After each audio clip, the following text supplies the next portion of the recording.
থাকতে হবে এবং সবাইকে সতর্ক থাকতে হবে, এটা আমার একটা দৃষ্টি আকর্ষণ। আর এটা নিয়ে আমাদের আরেকটা হলো আমাদের কম ইলানের লোকেরা যারা আমরা একসময় খারিজি আমরা তারা মধ্যে আমরা কম, তারাই জাতি গৌরব তারা বলে। এই কমিরা একটা নতুন একটা ফ্যাক্টর দিচ্ছে যে তারা বলতেছে ওই যে রসুলামকে যে ইয়ানিয়া বাদল কিনা মেয়ারে হক যে একটা প্রশ্ন করেছে, আমাদের অনেক জনশক্তি দ্বারা ফেসবুকে জড়িত যাচ্ছে। মেয়ারে হক এটা কে বলেন, এটা তারা কাউন্টার দিয়ে আরেকটা, আমাদের একটা তারা কাউন্টার দিয়ে আরেকটা, এটা সম্ভব থেকে স্পষ্ট বলছে আমরা আমাদের কোনো জনশক্তি কোনো কথা বলবে না, চুপ থাকবে। ওরা যা বলুক, ওরা যা সেরা যা কিছু মন্তব্য করুক, আমাদের পক্ষ থেকে কোনো কোনো বক্তব্য কোনো মন্তব্য দেওয়া যাবে না, ঠিক আছে না? এটা কেউ যদি দেন যে এটা একটা যুক্তি দেখান যে মেয়ারে হোক এই হয়েছে তো তারা আটটা দেখা, এটা একটা ফ্যাক্টর সৃষ্টি হচ্ছে, এটা দেবেন না। এটা আমাদেরকে সম্বন্ধে বলছে সবাইকে জানা দেওয়ার জন্য যে এটা আমরা একটু জড়িত হবে না, তারা এটা এটাও একটা ফ্যাক্টর আমাদের অংশ আমাদেরকে এদিকে যাচ্ছে। এটা একটা সেটেল ম্যাটার। বহুদিন আগে এটা ছিল এটা বলতো মজুরি, তারপরে মেয়ার হোক অনেক কথা ছিল, এগুলো বহুত নতুন করে এটা আমরা চালু করে মধ্যে এটা বিভ্রান্ত সৃষ্টি করার জন্য এটা আনছে মেয়ার হোক পক্ষে বিভক্তি নিয়ে, এটা আমরা আমাদের পক্ষ থেকে কোনো কথাই বলা যাবে না, এটা সম্বন্ধে নিষেধ করেছে। এটা থার্ড কথা বলবো যে আমরা রমজান যে 1 মাস সিএম সাধনা করলাম চলে গেল, আর রমজানের এই অর্জন যেটা হচ্ছে আমাদেরকে যেটা ওখান থেকে রাব্বুল আলামিন যে ফায়দা নিতে বলছে, আকবার ফায়দা লাআল্লাকুম তাত্তাকুন বলেছে, দ্যাট ইজ মুত্তাকি হতে বলেছে। রমজান আসছে কি জন্য? মুত্তাকি বানানোর জন্য, ঠিক নেই? তো আমরা তো ওই যে রমজান যে আসছে 1 বছর চলে গেল, এই যা আমরা এই যা কিছু বলি আমরা বলি মাস কি বলে কথা বলছি আর কি, আমাদের রিয়েল স্পিডে ইসলামকে বুঝে 10% বেশি লোক হবে না, তথাকথিত মুসলিম এরা ইসলাম বুঝে না। তখন আসে বড় সাহেব আছে, কিছু লোক আসে, তো এখন তাহলে ওখানে আমাদের যত অপকর্ম আছে সবগুলো আবার এসে স্টার্ট করে, কারণ অফিস থেকে সর্বত্র ব্যবসা বাণিজ্য থেকে ক্ষেত্র করে অফিস থেকে সর্বত্র রাস্তায় কেন্দ্রীয় মিনিস্ট্রি সবখানে রমজান ফার্ম করছে, ঠিক আছে, কিন্তু অনেকের দেশে রোজা নাকি উপস্থ থাকে, পারছে না, নামাজে হয় না। আমরা হলাম এই মুসলমান, রোজা রাখে কিন্তু সে নামাজে আসে না, রোজার জন্য সে একটা সিরিয়াস রোজা করে কিন্তু নামাজে আসে না। তো এই থেকে মুসলমান তো হইলো, হ্যাঁ, আল্লাহ মুসলমান না হয়ে তুমি মৃত্যুবরণ করিব না, তো এটা কোন জাতের মুসলমান? আর আমরা সেখান থেকে আমাদেরকে এই বলা হচ্ছে মুত্তাকি হওয়ার জন্য। তো আমি আজকে আমরা এই মুত্তাকির জন্য আমরা যারা এখানে হাজির আছি, আমরা রমজানে সাধনা করেছি, তাহাজ্জুদ করেছি, রোজা রেখেছি, কোরআন অধ্যয়ন করেছি 1 মাস, কিন্তু কোরআন অধ্যয়নের ক্ষেত্রে দেখি অনেক হেলিকপ্টার গ্রামে আছে, সমাজ থেকে একটা সিলেবাস দেওয়া হয়েছে নির্দিষ্ট, এটা একটা বলবেন রমজানের মধ্যে অনেক খবর নিয়ে দেখা যায়, এটা আমরা অনেকে পড়েন না, এটা নির্দেশ দিচ্ছে, সিলেবাস যদি দিচ্ছে বলছে যেটা পড়েন এটাও পড়েন না, এই জন্য এটা আমাদেরকে সেদিকে মন দিতে হবে। আর মূল যে মুত্তাকি হওয়ার জন্য আমরা মুত্তাকির অর্জন করি, আমরা যারা এখানে আছি আমরা সে মুত্তাকি, আর মুত্তাকি মানুষকে আল্লাহ ছাড়া কাউকে ভয় করে কাউকে ভয় করে না। আমরা রাসূল সাল্লাল্লাহু আলাইহি ওয়াসাল্লামের প্রথম যে দাওয়াত, সে দাওয়াতের মধ্যে যারা গরিব সাহাবীরা, গরিব লোকেরা অনেকে ঈমান গ্রহণ করছে। হযরত বেলাল রাদিয়াল্লাহু আনহু গরিব ছিলেন, হযরত খাব্বাব গরিব ছিলেন, তারা যে রমজান যে টাকা দেওয়ার জন্য আল্লাহ রাব্বুল বলেছে, তারা সে মুত্তাকি ছিল। এই মুত্তাকি হওয়ার কারণে তাদেরকে যত অত্যাচার নির্যাতন জুলুম ছিল এখান থেকে তাকে নষ্ট করতে পারেন নাই, অনেক নির্যাতন করেছে। তা আমরা এই জন্য সে তাকেও আমাদের অর্জন করতে হবে, সে মুত্তাকি হয়ে আমাদেরকে আগামী দিনে বাংলাদেশের ভূখণ্ডে এখন মানুষ হাসলে কিন্তু হতাশ, যারা আওয়ামী লীগ করে তারা বলছে না এই যে আওয়ামী লীগ কিছু হবে না। আমরা দেখেছেন তার প্রমাণ হচ্ছে 7 তারিখের 7 জানুয়ারি ইলেকশনে কিন্তু 1% লোক গেছে, কোনো আরও কম বেশি হয়েছে, কিন্তু এতে যারা আমাদের বর্তমান সমাজে গিয়ে আওয়ামী লীগ কি শুধু 1% আর বেশি আছে না, তো তাহলে তারা আওয়ামী লীগ তারা যায় নাই, কিন্তু তাদের বক্তব্য যদি আমরা এর প্রতি হতাশ, আওয়ামী লীগের প্রতি হতাশ, আর বিএনপিতে কিছু করতেই পারবে না, বিএনপিও বাদ, এবং তাদের খরচ হচ্ছে আমরা এখন 3rd পর্যায়ে মনে করতেছি জামাত বাংলাদেশের ভবিষ্যতে কিছু করতে পারবে এরা আগে থাকলে, কিন্তু আমাদের আমাদের এই জমিনে দিন গ্রামের কর্মসূচি নিয়ে আমরা কাজ করতেছি। আগামী আমাদের আন্দোলন সংগ্রামের রাজপথে সবখানে এই মোত্তাকে বৈশিষ্ট্য হিসাবে কাউকে ভয় করবো না, আল্লাহ ছাড়া এই বলিষ্ঠতা নিয়ে, এই মনোবল নিয়ে আমাদেরকে মাঠে মধ্যে আরও সক্রিয়ভাবে কাজ করতে হবে। আসুন আমরা সকলে দিন গ্রামের কর্মসূচি আরও এগিয়ে নিয়ে যাই। আল্লাহ আমাদেরকে তৌফিক দেন। ওমা তৌফিক ইল্লা বিল্লাহ। আসসালামু আলাইকুম। আলহামদুলিল্লাহ, ধন্যবাদ জানাচ্ছি গণমানুষের সংগঠন বাংলাদেশ জামাত ইসলামী কেন্দ্রীয় মজলিসুর সমাজের সদস্য, ফেনী জেলা শাখার সমিত আমির, আমাদের সঙ্গে স্যার। সম্মানিত প্রিয় উপস্থিতি, এই মুহূর্তে আমাদের সামনে অতিথির বক্তব্য নিয়ে আসার জন্য স্মরণ করছি আজকের এই আয়োজনের সম্মানিত বিশেষ অতিথি গণমানুষের সংগঠন বাংলাদেশ জামাত ইসলামী ফেনী জেলা শাখার সাধারণ সম্পাদক আমির, কুমিল্লা অঞ্চলের সম্মানিত টিম সদস্য, আমাদের শ্রদ্ধাভাজন দায়িত্বশীল বিশিষ্ট শিক্ষাবিদ জনাব অধ্যাপক লেখাদারি স্যারকে বক্তব্য রাখার জন্য সদস্য করছি।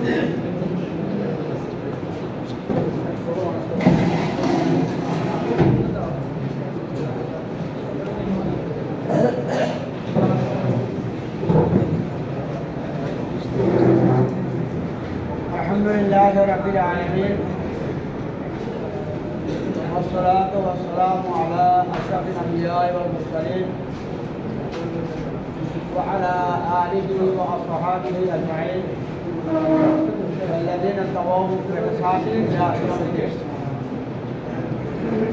বাংলাদেশ ইসলামী ছাত্র শিবির ফেনী সহশাখা কর্তৃক আয়োজিত আজকে পবিত্র ঈদ উল ফিতরের পরবর্তী ঈদকে ভাগাভাগি করে নেওয়ার জন্য আজকে ঈদ তৃতীয় সম্মেলনের সভাপতি, আজকের এই তৃতীয় সম্মেলনের সম্মানিত প্রধান অতিথি বাংলাদেশ ইসলামী ছাত্র শিবিরের সাবেক কেন্দ্রীয় সভাপতি, আমাদের ফেনী জেলার কৃতি সন্তান, আমার অত্যন্ত একান্ত স্নেহের ডাক্তার বদরুদ্দিন মানিক,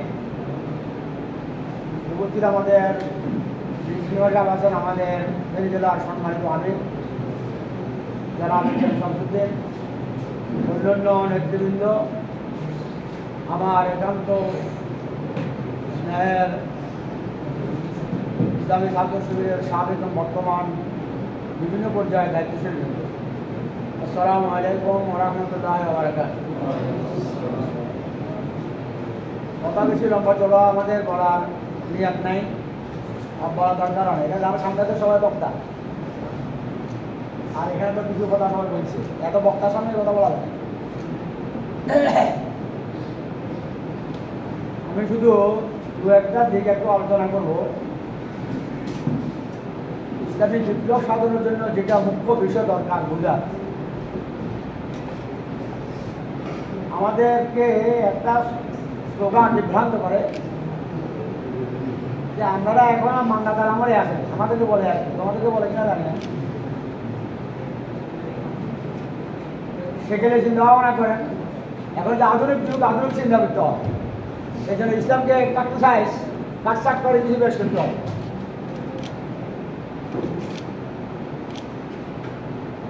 আধুনিক যুগের চ্যালেঞ্জ ও যুব সমাজ, জামাত প্রতিষ্ঠাতা আওলাদে রসুল সৈয়দ আবুল আলা মওদুদী রহমতুল্লাহ লেখা এই বইটা কে পড়ছো দেখি?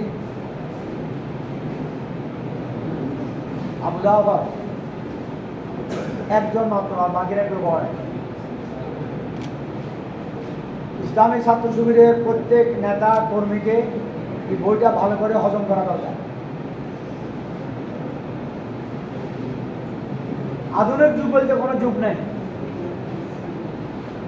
এটা একটা মিথ্যা কথা, এটা পাশ্চাত্যের একটা শেখানো প্রপাগান্ডা, একটা বুলি মাত্র। আধুনিক যুগে কোনো যুগে নেই। সূর্য কি এখন পশ্চিম দিক থেকে ওঠে? এখন কি কাঁঠাল গাছে লিচু ধরে? আম গাছে কি জাম ধরে? কিসের আধুনিক যুগ? এখন কি পুরুষ থেকে সন্তান হয়? তো কিসের আধুনিক যুগ?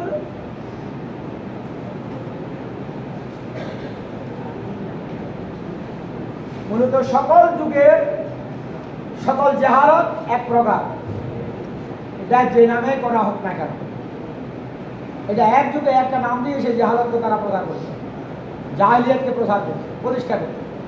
আর তার বিপরীতে হকপন্থী যারা, তারা একটা কথা নিয়ে আসছে, কালেমার প্রথম অংশের কোনো পরিবর্তন নেই, আদম আলাইহিস সালাম বলছেন লা ইলাহা ইল্লাল্লাহ।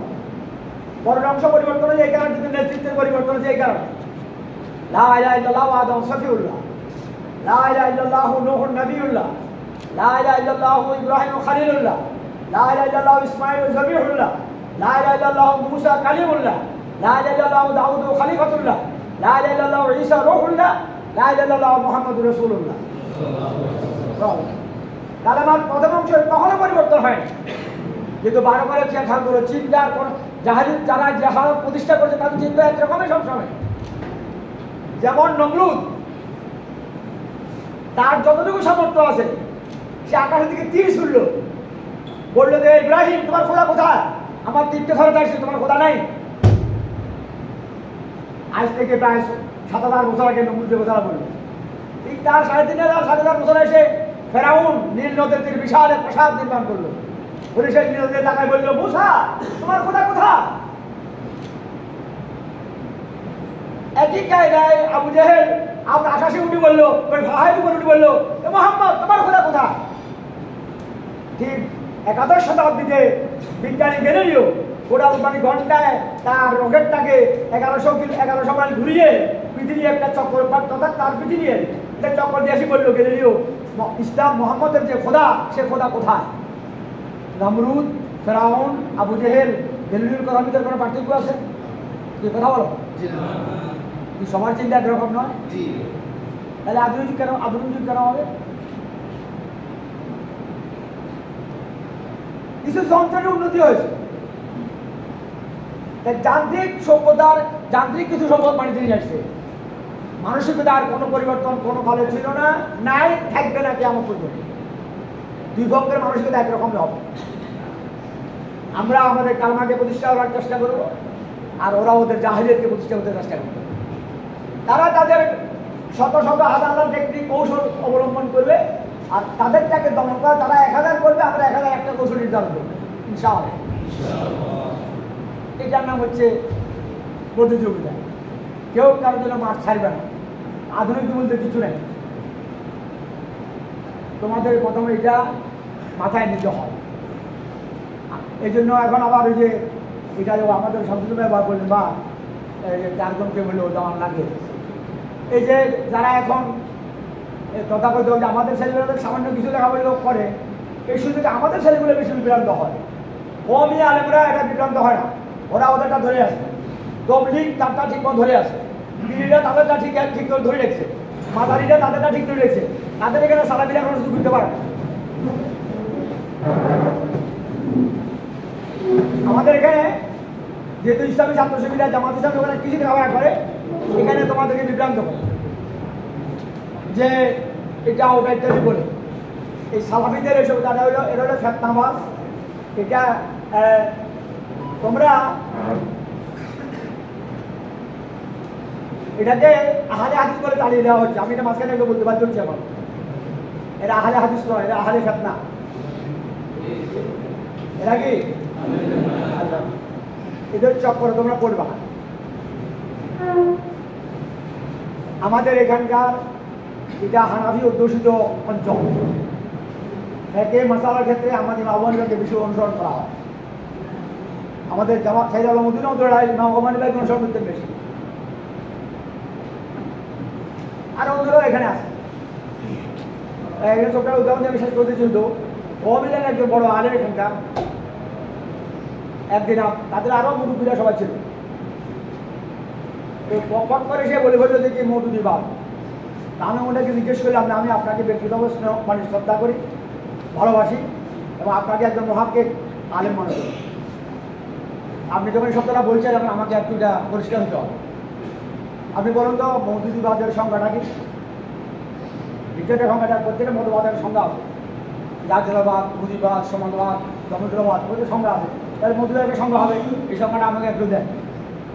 চুপ কথা বলে না। আমি তো বাকিদের দুজন আর দুজন ছিল কষ্টর সমালোচক জমাতে, হয়তো এই দুজন জবাব দিতে পারবে, সে দুজনের কথা বলতে হবে। আরে আপনাকে জবাব দিতে হবে, কথা বলেন সে পর্যন্ত বলেন।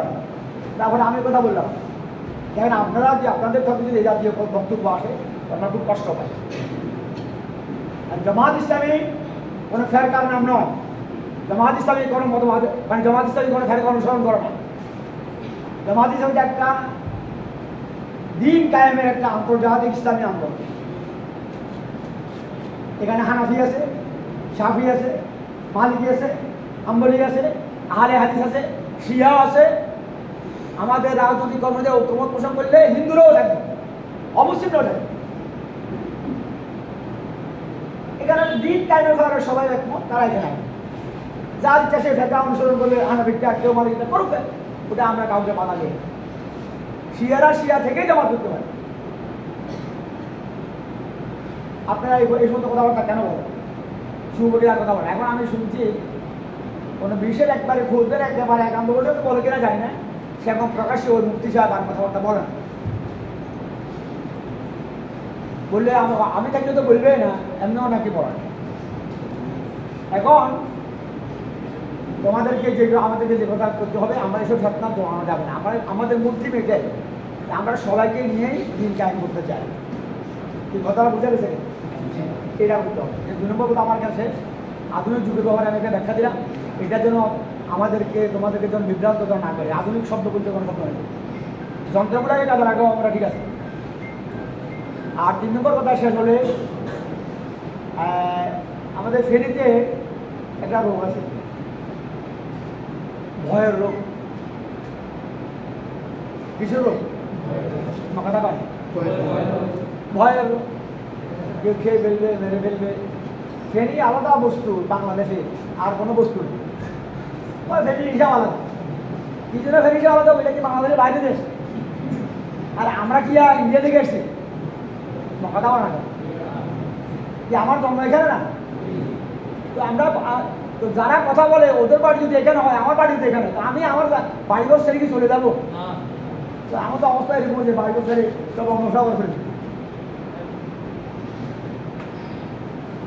অথচ রমজানের এখন তো টাকা যা কর, মূলত মূল কথা হলো একটা, তার আল্লাহকে ছাড়া আর কাউকে ডরাবে না, ভয় করবে না।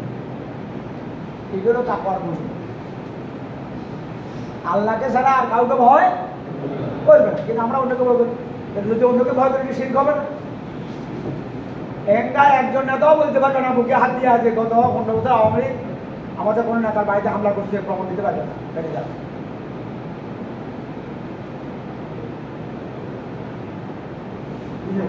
আছে কি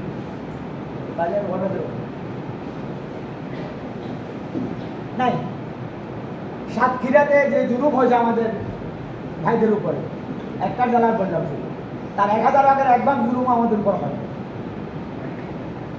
আমি একটু বলতে পারি যে আমার বাসায় ভাঙচুর করা হয়েছে, হামলা করা হয়েছে, আমাকে বাড়ি হত্যা করা হয়েছে, অভিযান করছে এইখানে এই বাসা একদম পুলিশ, বিজেপি, র্যাব দিয়া, ওদের মাটিয়া বাইরে দিয়া 4 লাখ টাকা দিয়া আমার এই পুরো বিল্ডিং চাষ করছে, আমার বাসা ভাঙচুর করছে, আমাকে হত্যা করতে আসছে। তো আমাকে হত্যা করার জন্য পরিকল্পনা নিয়ে আসার পরেও তো আমি আল্লাহর মধ্যে আছি। আমি এখন আচ্ছা একাই হ্যাঁ, আমি ঈদের রাত্রিতে পুরো শহর একা আসছি, এক পক্ষ লাগাই তাদের সাথে দেখা হলে কথাবার্তা বললাম। এখন আমরা ভয় কেন? তাহলে কিছু তো ব্যাপার হয়। আমার প্রিয় ভাই শহীদ আব্দুল খালেক মন্ডল রহমাল্লাহ সাতক্ষীরা, তার বাড়িটাকে মূল্যদান দিয়ে মাটির সাথে মিশে দেওয়া হয়। তাদের চিংড়ি গ্যাসগুলো সব ধ্বংস করে দেওয়া হয়। তাদের ব্যবসা বাণিজ্য আগুন দিয়ে জ্বালিয়ে দেওয়া হয়েছে। অসংখ্য আমাদের ভোটদেরকে জেলখানা বন্দি করে রাখা হয়েছে। আমাদের ভাইদেরকে পঙ্গু করা হয়েছে। তো তারা তো মার্চেলে দেয়নি, তারা তো ভয় পায়নি। এই ভয় দূর করতে হবে। ভয় আল্লাহকে ছাড়া আর কাউকে ভয় করা। আমার মল্লিক ভাই প্রথম জীবনে একটা গান মারা খুঁজছিল, এটা আমি প্রায় সময় গাইতে মনে হয়, মুসলিম আমি, সংগ্রামী আমি, আমি চরম নবী, আল্লাহকে ছাড়া কাউকে মানি না, নারায়ে তাকবীর, নারায়ে। এখন এটা কি বলা যাবে? কি ভয় দূর করা যাবে? হ্যাঁ ইনশাআল্লাহ ভয় দূর করে জমিনে ভূমিকা রাখতে হবে। এটাকে আল্লাহ তাআলা বলছে, ইন্নাল্লাযীনা ক্বালু রাব্বুনাল্লাহ সুম্মা ইসতাকামু তাতানাজ্জালু আলাইহিমুল মালায়েকা আল্লা তাখাফু ওয়া লা তাহজানু ওয়াবশিরু বিল জান্নাতিল্লাতী কুনতুম তুআদুন। আমি এখানকার প্রতিষ্ঠাতা সভাপতি শিবিরের, অর্থাৎ আগে থেকে কাম করি আছে, যেদিন ঘোষণা হয়েছে সেদিন আমার নাম আছে। কথা ঠিক আছে কিনা? ফেনী জেলার এমন কোনো জনপদ নেই, ফেনী যে পুরো জেলা এই তখনকার সময় বাড়িঘরও বেশি বাকি নেই যেখানে আমি যাই। তোমরা তো এখন একদিন দুদিন যায় টায়ার্ড হয়ে যাও। একজন লোক খোঁজার জন্য মাইলের পর মাইল হেঁটে গেছি, 7 মাইল 8 মাইল 10 মাইল গেছি, লোক নাই। সকালে 2 পয়সার মুড়ি খাইয়ে বাইরেছি, আবার রাত্রের 11টা 12টা এসে কিসমতো একলে বাদ গেছি। সারাদিন ফেটে কোনো সময় পানিও ঢুকে না, পানিও ঢুকে। মৃত্যু আমাকে হাতে নিতে, আমার সামনে মৃত্যু, অবশ্যই আর ঘন ঘটা লাগছে, হাত মেললে হাত দেখা যায় না। সে অবস্থায় আল্লাহ তারা আমাদের দিয়ে কাজ করিয়েছেন আলহামদুলিল্লাহ। যদি সে সময় এই গুড়গুড় করে নাগুলা হতো তাহলে কি আজকে তোমরা আসার সুযোগ পেতে?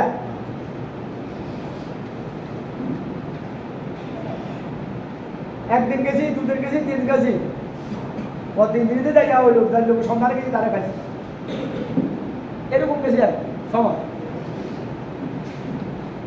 কর্মী বৈঠক গেছি, কর্মী বৈঠকে আসে না, নির্ধারিত কার 3টা গেলে সময়টা খুব খারাপ সময়, 3টা আসতে হবে। বৈঠক রেল লাইনের উপর বৈঠক করবো,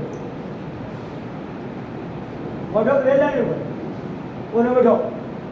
তা বসে বসে রেল লাইনের উপরে বলবো মানে সিনেমা দাম খাইতে আসি, নাই আসে নাই। 3টার মিটিং 3:15 3:30 বসে থাকি, একদম সেই কর্মীর বাড়িতে, এখান থেকে 7 মাইল দূরে বাড়িতে চলে গেছি হেঁটে হেঁটে। তখন তো আর গাড়ি ঘোড়ার ব্যবস্থা নেই, হুন্ডাও নেই। তোমরা তো এখন এখানে দেখা যাচ্ছে হুন্ডা, তোমাদের হুন্ডা লাগে, সাইকেলেও হয়। গেলাম এতে হেঁটে গেলাম, যার সাথে উনি 5-6 আছে, কিন্তু প্রায় 3টার বৈঠক ছিল না।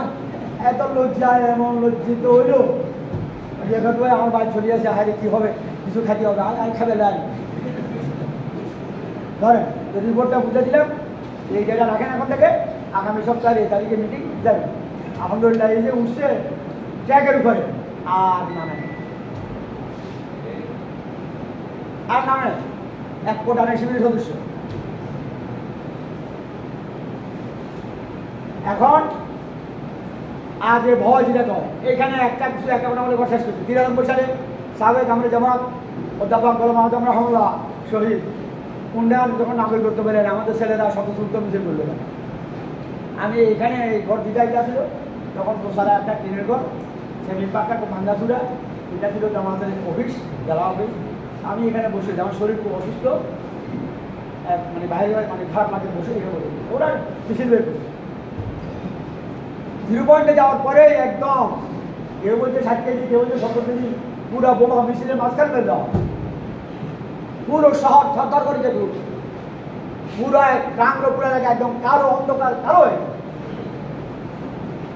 ওই স্পটে একজন দোকানদার ছিল আমার ভাটিজা, আমাদের পুরো চিনি করতো। তাকে ফোন দিলাম যে মানে এখন কি মিজান ভাই কি অবস্থা? এখন ভাই কিছু বুঝতেছি না, পুরো এলাকা অন্ধকার, কি হচ্ছে কিছু বলে যাচ্ছে না, পুরো এলাকা অন্ধকার। তখন আমি দিলাম অসুস্থ আন্দোলন করি। যখন আমি টাউনে গিয়ে বুঝলাম তখন রামপুর আমাকে দিল, মামা মামা আপনি আমাকে আজকে গেলো, মামা আপনি দুজন আসছেন, আপনাকে এখন গুলি করে দিবে। আরে বাট আমারই গুলিগুলির সমস্যা কি, আমার ছেলেরা এখানে আছে। কিন্তু আমাদের ছেলেরা আলহামদুলিল্লাহ কেউ রাস্তা ছেড়ে আসেনি, ওরা এই বোমা খেয়েও আবার একদম আশাবার ভিতর গিয়ে ঢুকছে, দূরে। আমি যাওয়ার পর দেখলাম অস্ত্র আমার কাছেই ছিল, একদম তার অস্ত্র, যার হাতে অস্ত্র তার ছবি সহ আমার ছবি সহ একসাথে ছবি ক্যাচ করা। পরে সাংবাদিক আমাকে আপনাকে রেখত ভাই একটা জরুরি জিনিস দিন, আরে তাড়াতাড়ি বিকেলে এসে পাঠিয়ে দিল। তো এখন তো অস্ত্র দিতে আমি তখন তখন তো ছাত্রছাত্রীদেরকে বললাম, আমাদের ছেলেরা এইদিকে ওরা ওদিকে, আমি মাঝখানে যা বললাম যে ওদেরকে বললাম আর একটা কদমও এদিকে দিবি না, সোজা চলে যা। তারা একজন আমার গুলি করতে পারতো, গুলি করতে পারে নাই, করে নাই, ওরা ওদের চলে গেছে, আমাদের তো আমার নিয়ে আসে।